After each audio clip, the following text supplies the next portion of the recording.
Hey everybody, I wasn't even looking at the camera. Focus, focus.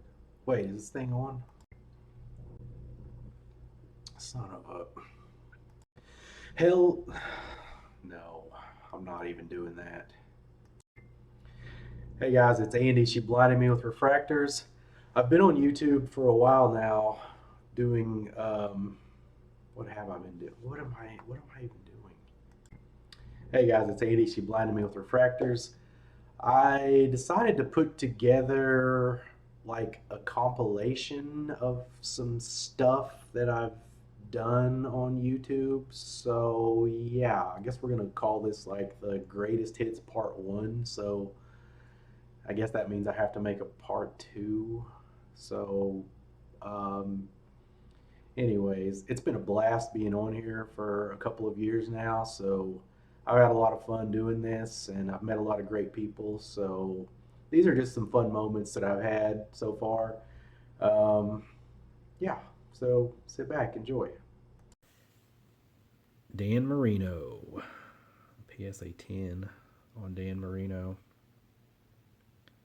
This is another one that's like super tough. And this is a PSA 10, but as you can see, the top to bottom centering is not perfect. But I guess this card is so difficult. I don't know. I guess they just let that one kind of slip through the cracks. That one is a PSA 10. There's only 4 Dan Marinos. We're down to the final 2 cards here, guys. Jerry Rice. Another super difficult one in a 10. There's only 3 10s of Jerry Rice. And if you come across one, they're going to cost you 5 or 6. Final item tonight, guys. So hopefully you guys enjoyed the cards, and I'll check you next time. So Thursday, I really didn't buy much on Thursday, but I did get a chance to meet Mike, who is a baseball collector here on YouTube. He was a great guy. He's actually, the one that kind of gave me a shout out on his channel, kind of, got people kind of subscribing to my channel. And, my subscription has just like, went through the roof since Mike gave me the shout out. So I'll always be grateful to him. He was a super nice guy. I was able to look at his big purchase of the show, which was just an absolutely stunning 54 tops Hank Aaron PSA 3 rookie.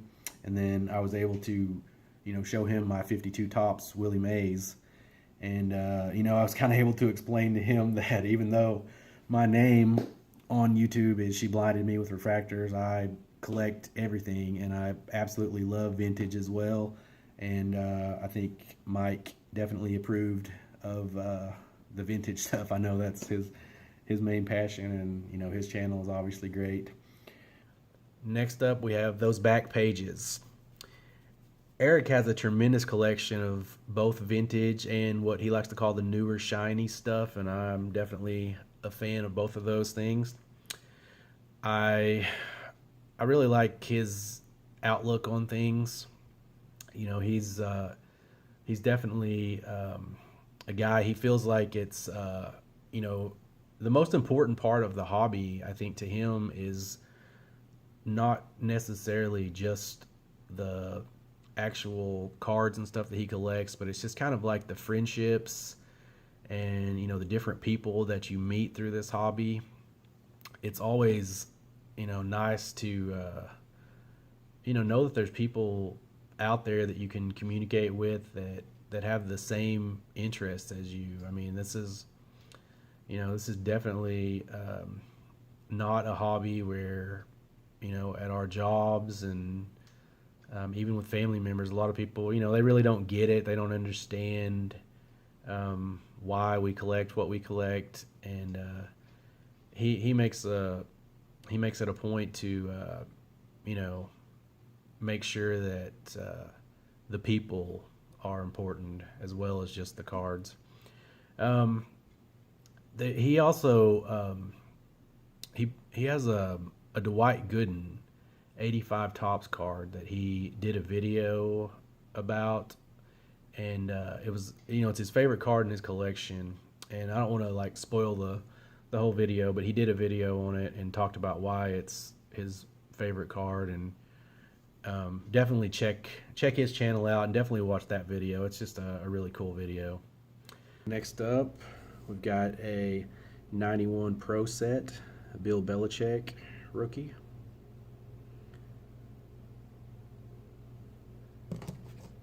And we also have the 1992 Pro Set Bill Belichick.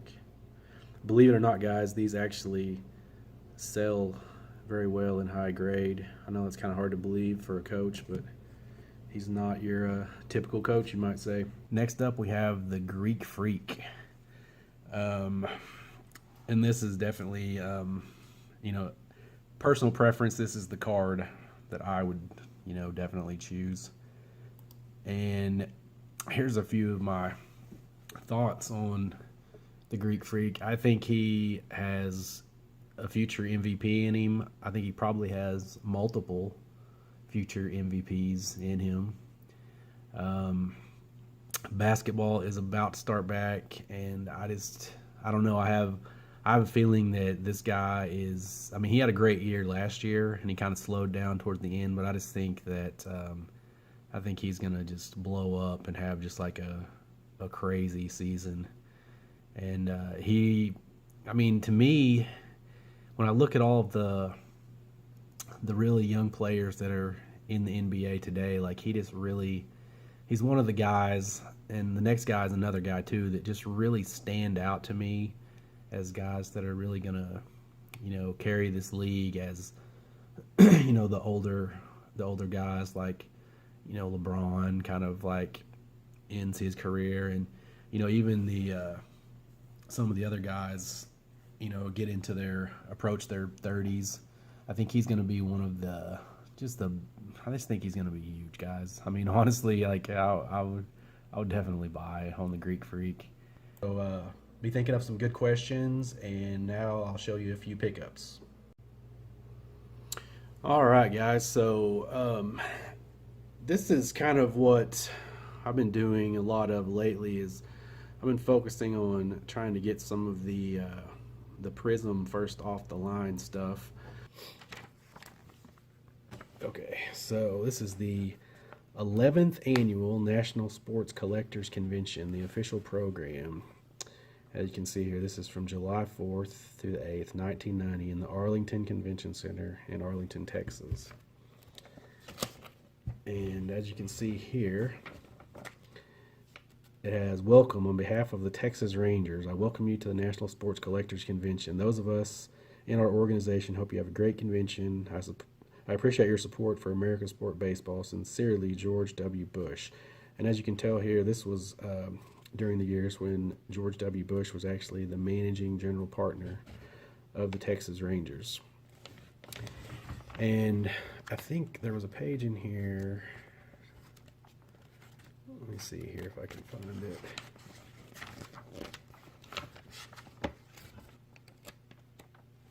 Okay, yeah, this is the autographed guests. They had Willie Mays, Leo DeRocher, Gale Sayers, Muhammad Ali, Roger Clemens, Jerry Rice, Duke Snyder, Stan Musial, and then they had some Texas Rangers players. The cool thing, and this is like the most memorable moment for me from this convention, because I would have been, 11 years old at the time. We were walking down one of the aisles at the convention, and I literally bumped into Willie Mays. He was wearing like a polo shirt that had like a little "Say Hey" emblem on the shirt itself. So that was kind of cool, like actually bumping into Willie Mays.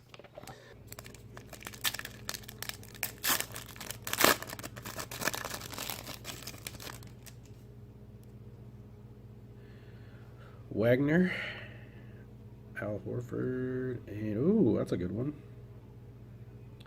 Emergent Silver, Luka, and Kobe.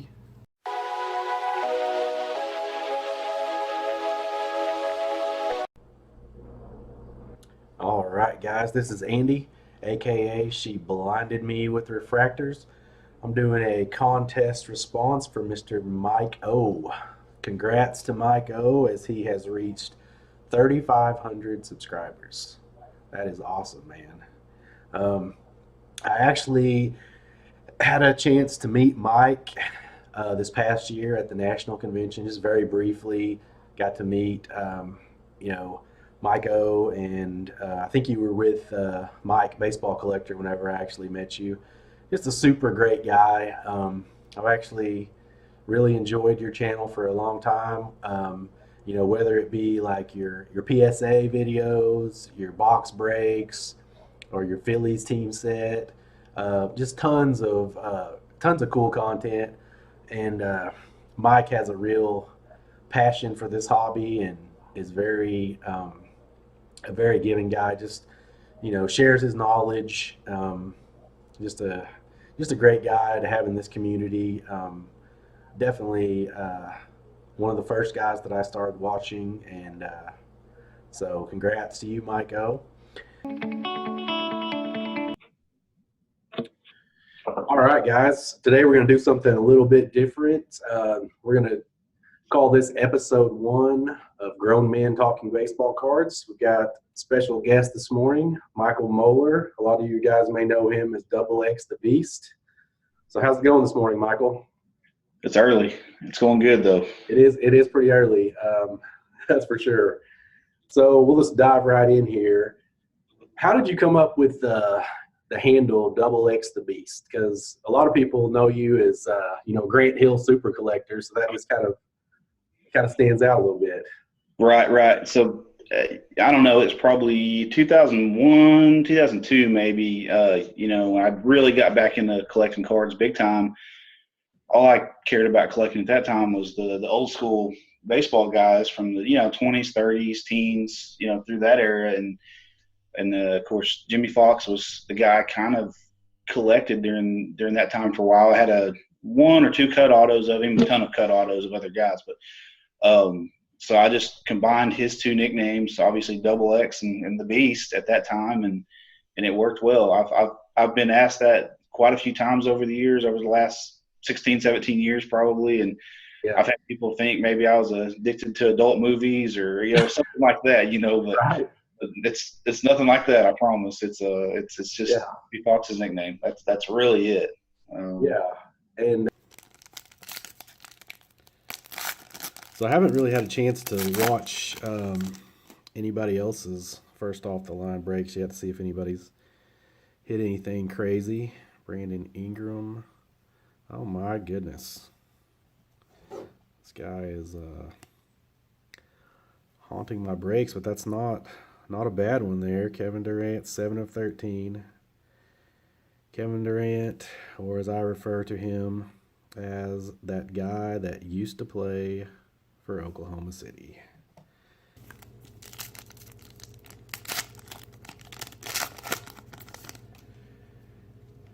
Sarge, Anthony Davis, and James Harden. I think that is our purple, numbered to 13. 5 of 13 on the James Harden. So I really just if you guys don't know, I'm like a big Oklahoma City Thunder fan, and the second box of these, my purple was Kevin Durant, and now James Harden. I feel like Panini is seriously trolling me right now.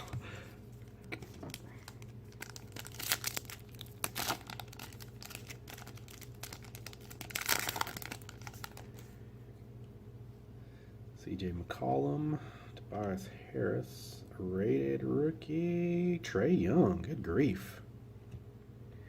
Wow, this box. Straight heat on this box. What is that one numbered to? Trae Young to 199. 24 of 199. Wow, this is nice card. Let me show you one more card that I was kind of like when I was looking through my pictures earlier. I remembered this one. Let's see if I can find it here real fast.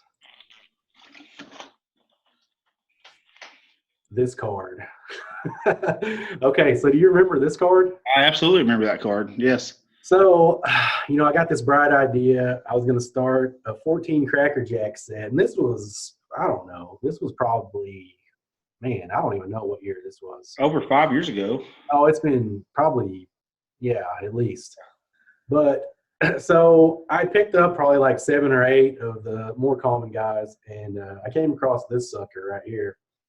And I was doing a PSA set. So I wanted to, at least get this in a PSA holder. But I swear, like, as I looked at this card closer, I literally thought if somebody cracked it out of this holder that it would like fall apart. Like, I don't think it would have remained intact. Look, I mean, if you look right here, like there's actually like just a little sliver that's missing. Got a little notch there. The whole dang thing is about to just crumble into pieces. But that's definitely a card. The 14 is actually higher. I would actually like to get like a 15, not just like a PSA 1, just one that's presentable though. Like about to like just fall to pieces. All right, guys. So we're here to look at the mail day pickups. Two cards came in the mail. Same seller had actually 2 cards that I really wanted. I've been looking for these for a long time. The first one is a 2009 Russell Westbrook gold refractor. These are very tough to find. This was the last year for Topps Chrome. As you can see, this one's numbered 35 of 50. And you know what? Since Russell Westbrook is my favorite player, and this guy just happened to have 2 of these, I picked up a second. This one was Beckett Raw Card Review, graded a 9.5. I'll probably send this in. I'll probably send both of them actually to PSA within the next week or so. So just the absolute. I love these gold refractors. They're just beautiful cards. I've been looking for one of these for a while now, and it just so happened I found somebody that had 2. As you can see, this one is numbered 9 of 50. All right, guys, it's Andy. She blinded me refractors here with Michael, Double X the Beast again. Grown men talking baseball cards. How's it going tonight, Michael? It's going good. I can't believe this actually lasted 3 episodes. I know we haven't been canceled yet, so that's we're practically now. I don't know that. Well, unless we did something just absolutely obscene, I don't think that they have a cancellation policy. I guess people can unsubscribe, so I'll do anything obscene. We better not push our luck on that. No. All right, what's going on, everybody? It's Andy. She blinded me with refractors here with Michael, Double X the Beast. Tonight we have a very special guest, a new member in the YouTube Sports Card Hall of Fame, Mr. Eric, also known as Those Back Pages. How are you doing tonight, Eric? Oh, I'm doing well, guys. Thank you so much for having me on. I'm really honored to be on the show tonight. Hey, we're just we're happy that somebody would come on, and I mean, right out the bat, we get a YouTube Hall of Famer.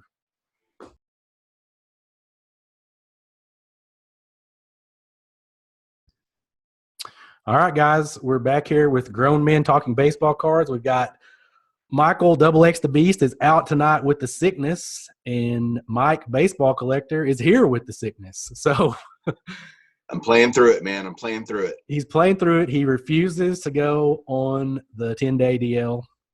That's right. He's ready to roll. So thanks a lot, Mike, for joining me tonight. You bet, Andy. We're picking up a couple of Thunder players there. Something thick in this one, so we'll see what that is. Akobo, Tony Parker, LaMarcus, dummy card. That's good. I kind of like that they throw those in there occasionally. And then we've got a Luka. Very nice. So this has been a pretty good box, I think. That's the premier level Luka Prism, so very nice. It's crazy because I opened tons and tons of like Prism retail this year, never pulled a Luka Silver.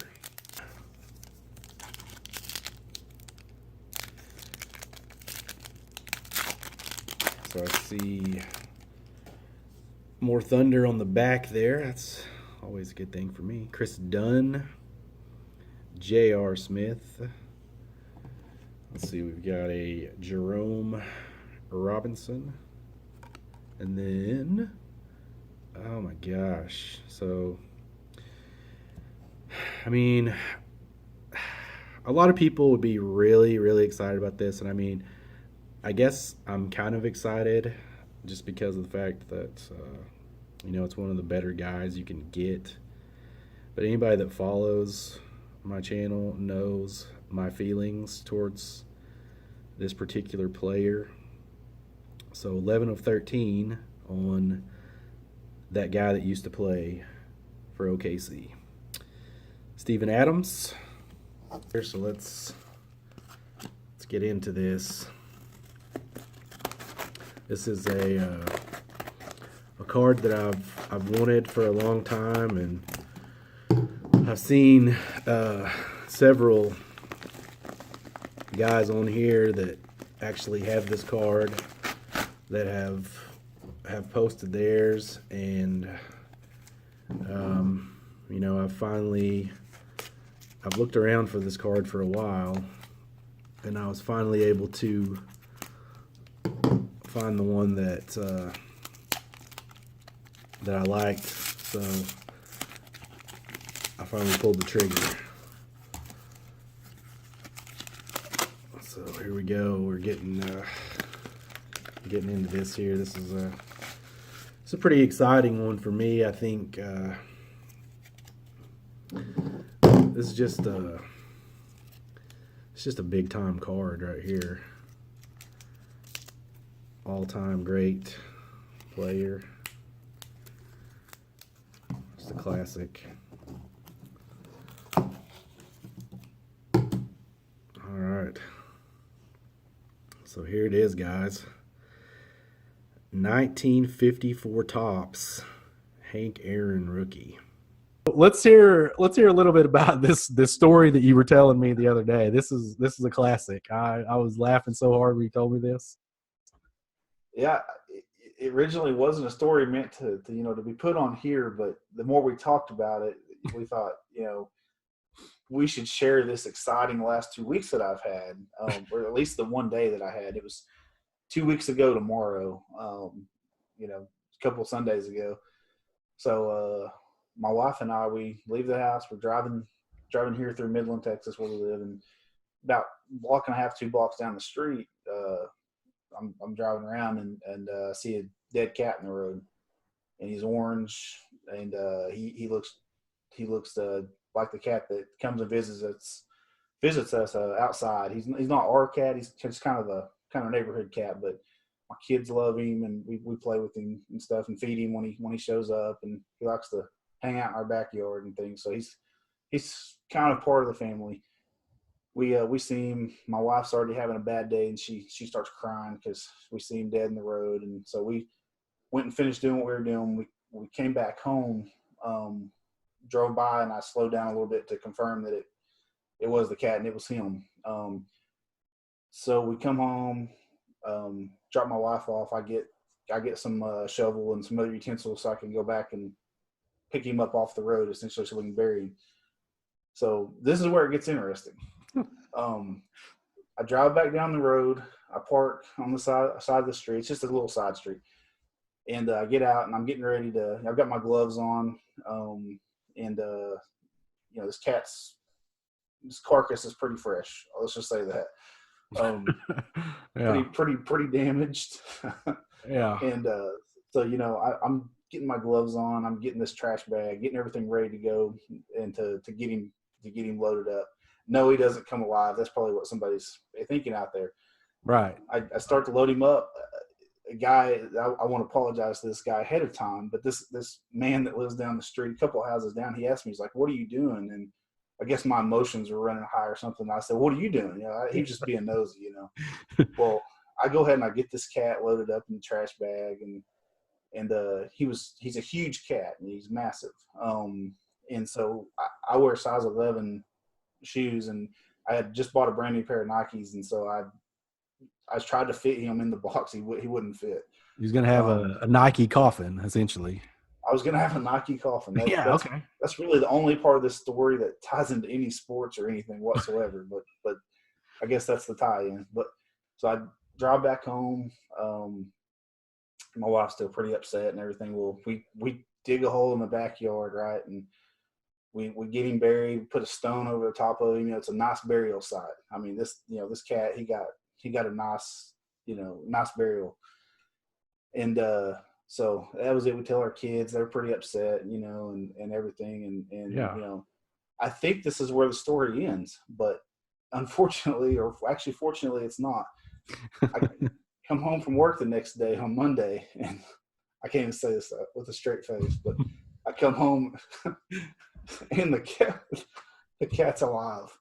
Oh my God. And essentially I buried somebody else's cat. So you have somebody else's cat currently buried in your backyard.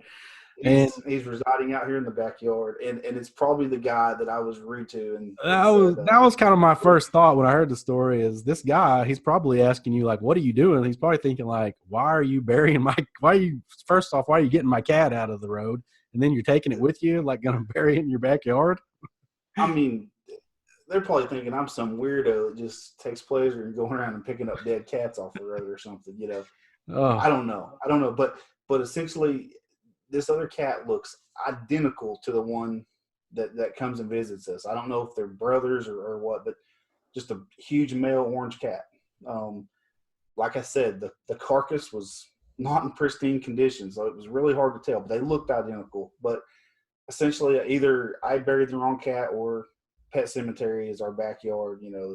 Same thing happens in Pet Cemetery and comes back to life. I don't know which one, but I'm pretty sure I just buried the wrong cat. Well, I'm thinking if they are brothers, I'm sure that the real cat, appreciates the gesture of you, giving his brother. I'm sure he does. I'm giving sure his brother a proper burial. I'm sure the one that's dead probably does too. Yeah. I mean, just a funny story. Like, I mean, when you first told me the story, like I didn't know where it was going. I was like, this is kind of starting off strange, but yeah. Little did I know it was only going to get stranger, but the whole thing was strange. I mean, it turned out good for you guys in the end, just because it wasn't the cat that you originally thought it was. I mean, unfortunately, somebody's cat. To make matters worse, like I said, this is a neighborhood cat, and we told our neighbors, that sorry his cat died. They were pretty upset because they feed him kind of like we do and stuff. Yeah. So it wasn't just us that was mourning the death of this cat; it was other individuals around the neighborhood. And he's alive and well. I saw him today, and he's certainly not dead. So happy with that. Next up, we've got just a base prism of Luka in a PSA 10. Don't need to say too much about that one. I think people have seen a lot of these lately. So, and then one more of those. PSA 10. I think I had like 6 or 7 different Lukas out of the prism that I had pulled, and I just picked the 2 best ones. We're talking about a baseball card, a basketball card, football card, and using the word conserved, which is I absolutely hate that terminology. I hate. I don't even like using the word hate, but that's how I feel about it. It's altered. I mean, just call it what it is. It's altered. It's been changed. And one thing that I kept noticing is they say, well, if you're taking it back to its original state, that's conservation or that's conserving it. How the hell do they even know what its original state was on cards that were from 1930s? They weren't even alive at that time. Can you show me a scan of that card from 1933? What it looked like when it originally came out of a tobacco product or a gum product or something like that. No, most people that are collecting now weren't even alive at that point. On to the pickups. I've got a few things that I've picked up that I haven't shown you guys yet. This was picked up recently. This is the 2013 Panini Prism Russell Westbrook, the gold prism. This is numbered to 10. Super shiny card. Obviously, anybody that watches my channel knows that I'm a huge fan of Westbrook, a huge fan of refractors, and an even bigger fan of gold refractors.